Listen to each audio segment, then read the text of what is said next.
के बीच संबंधों में विगत दशकों में कई उतार चढ़ाव देखने को मिले हैं। सन 1965 और 1971 के युद्धों ने इन देशों के बीच तनाव को और गहरा किया है।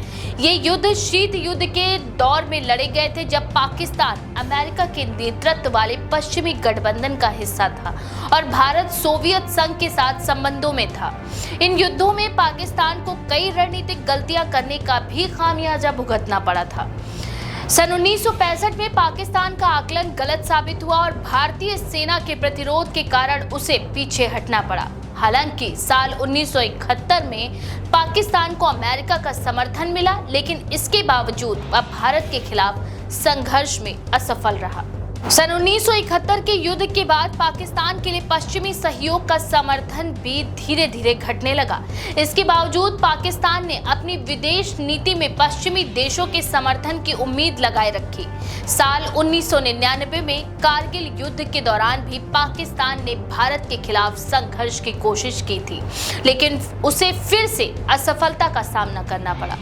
इन संघर्षों के बाद दुनिया का भू राजनीतिक परिप्रेक्ष्य बदल चुका था और पाकिस्तान की भूमिका भी सिकुड़ती चली गई। आज के समय में पाकिस्तान को अपने पुराने सहयोगियों से वह समर्थन नहीं मिल पा रहा है जैसा पहले मिलता था। दुनिया की दो सबसे बड़ी अर्थव्यवस्थाओं अमेरिका और चीन से भारत का द्विपक्षीय व्यापार 100 अरब डॉलर के पार जा चुका है, जबकि पाकिस्तान के साथ इन देशों का व्यापार सीमित है। अमेरिका ने अफगानिस्तान से अपनी सेनाओं की वापसी के बाद पाकिस्तान से अपनी रणनीतिक आवश्यकता भी कम कर दी है। पाकिस्तान अब सऊदी अरब, चीन और कुछ वैश्विक संस्थाओं पर निर्भर है, जबकि भारत ने वैश्विक अर्थव्यवस्था में महत्वपूर्ण स्थान बना लिया है। भारत ने रूस के साथ भी अपने व्यापारिक संबंधों को बढ़ाया है और इसका द्विपक्षीय व्यापार 65 अरब डॉलर के पार पहुंच चुका है।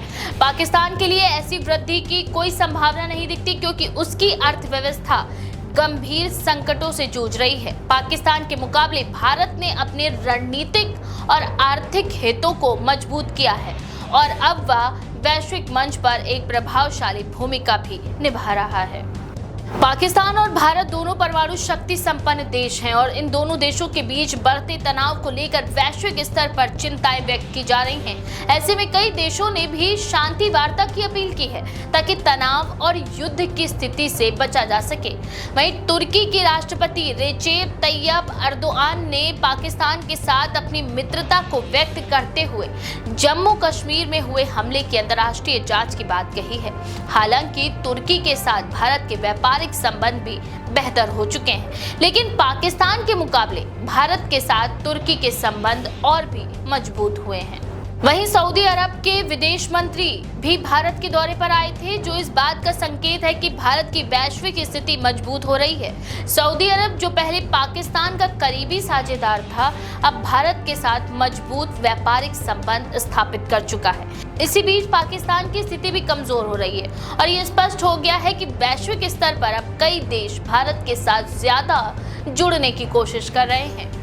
इन सब घटनाओं से ये साबित होता है कि बदलती दुनिया में पाकिस्तान अपनी पुरानी अहमियत को बचाए रखने में असफल रहा है, जबकि भारत ने वैश्विक मंच पर अपनी उपस्थिति को मजबूती से स्थापित कर लिया है।